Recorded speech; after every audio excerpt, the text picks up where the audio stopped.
Well, well. When you think things have already been worse, they get even worse. Welcome back to the Final Whistle NCFC on YouTube. I'm your host, Callum Samuels, and well, then where do we go from here? Because Norwich City have lost 5 games. That is correct. 5 games at home in a row this season at Carrow Road. Oh, I don't know how to explain it, but in this video we'll be going through the stats, how we could improve. Don't know how we could, but I'm going to try and be positive about this. But let's go into Callum with the stats. Thank you, Past Callum, for that. Oh, I really have no words. But the stats, we dominated. I think we had 12 shots to 5, which I know people can say, oh, it's our best home performance of the season. We have still lost 5 home games in a row. And the thing is, though, I saw a stat the other day. I think it was last night when I got back. I'm shattered, so that's why I got like the really weird eye this morning. But I saw a stat last night when I got back. For the first time in our 135-year history, Norwich City have lost 5 games in a row at Carrow Road. Even under David Wagner, we weren't that bad. Even under Dean Smith, we weren't that bad. Even under Johannes Thorup, we weren't that bad. I don't know why, underneath Liam Manning, we think it's acceptable to start Ante Cernat for 9 million, has not got a goal. He missed a sitter last night, which I'll put in the video right now when I'm talking. And then on the bench against Stoke, I was listening to the TNC podcast. Give that a listen. Probably one of the best Norwich podcasts out there. I saw that Norwich City had £25 million sat on the bench against Stoke. And instead we brought on Jeffrey Schlupp, Ante Cernat, and Mirko Topic. He was good last night. Same with Stoke. But it's just not acceptable. And the thing is, though, we are relying on Kenny McLean in 2025 to keep us, I don't know the word, defensively stable. Because we've seen what happens when we don't have him. We go to absolute pot. But, like, the thing is, though, we have Ipswich on Sunday. I'm going to the Lion Castle with a mate of mine, Jacob. Shout out to him. Shout out to Yachtsman TV on YouTube. Go and drop a subscribe. Go and subscribe to his channel, as he's probably one of the best non-league vloggers I've seen in a long time.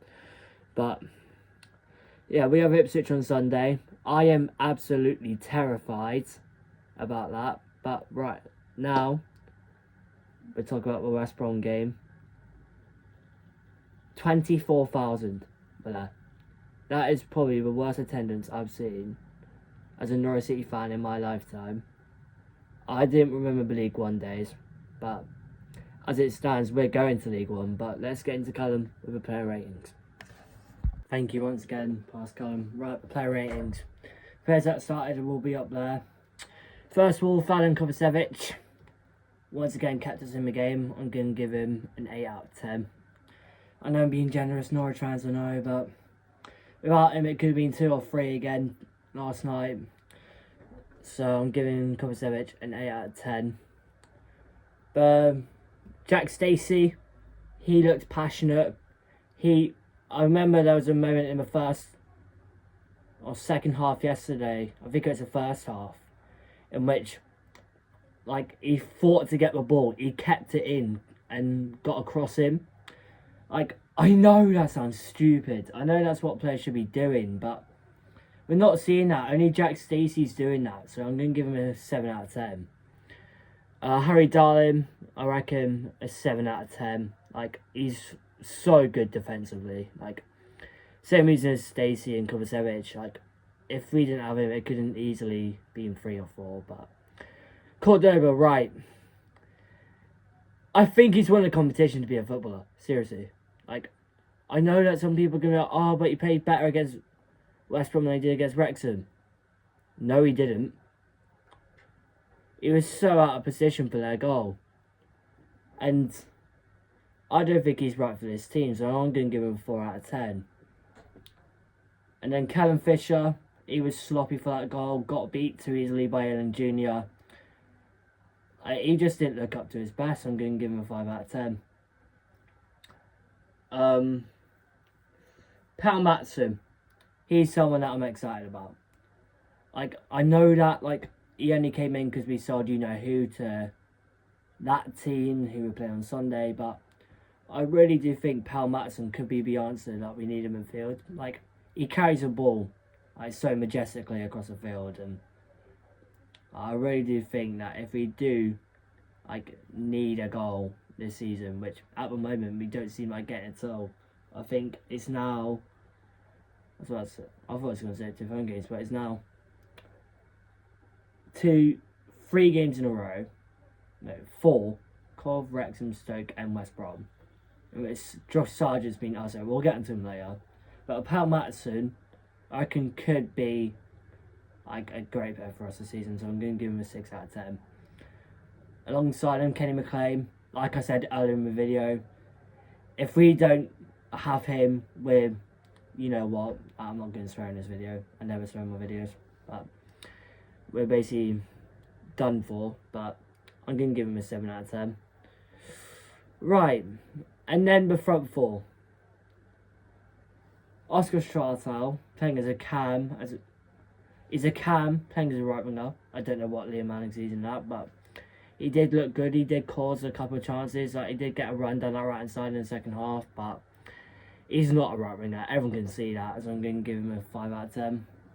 Emi Marcondes, I don't know how he's starting in 2025, to be honest. Like, I seriously think that he's not the right fit for this club. Like, he had his glory days back in 2020-21 with Brentford and Bournemouth, but I'm going to give him a 4 out of 10. Who started him there last night? Ante Cianats. 9 million. Like I said earlier, 9 million Great British pounds for him. And he missed a sitter in that second half. I don't get what Liam Manning's using him. I really don't. Because, yeah, he was good last season under Forup. But 9 million. I remember, I don't remember what club, I think it was like Rakow that we bought him for. Their fans were laughing. They were absolutely amazed how we paid 9 million for him. We need to sell him now because he's not looking like a goal threat at all. But I'm going to have a rant about him later in another video. But I'm going to give him a 2 out of 10. Sarge, I feel really sorry for Sargent because he could have easily turned around to Ben Napper in August and went, right, I'm off. We haven't got promotion the last 3 years. You guys promised me promotion. See you later. But he rejected Wolfsburg, which I bet he's regretting now, and has stayed with us. And he's not getting any service up there. He's looking so isolated. Like last night, he had to track all the way back into the box. That's what he's been doing a lot recently, actually. He's been tracking back into the box to get a touch of a ball. Like, it's embarrassing. But on to Callum with the last words before the outro. Thank you, Callum, for the ratings. I didn't say Sergeants. There will be a caption in the video during the ratings, but well, Norwich City are in real trouble, aren't we? Ipswich on Sunday. The streak is coming to an end. You can't deny that now. Yeah, it will come to an end.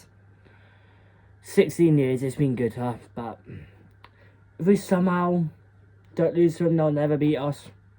Because we're in the worst form. We are in the worst form of my life at the moment. But yeah, once again, you've been watching the Final Whistle NCFC on YouTube. There will be a match preview of Ipswich on Saturday evening, which I don't want to do, but you have to, don't you? But once again, I've been Cam Samuel. So we've been watching the Final Whistle NCFC on YouTube. Hope you guys have a great day. Hope you guys have a great weekend. Hopefully Norwich City don't ruin that. Cheerio.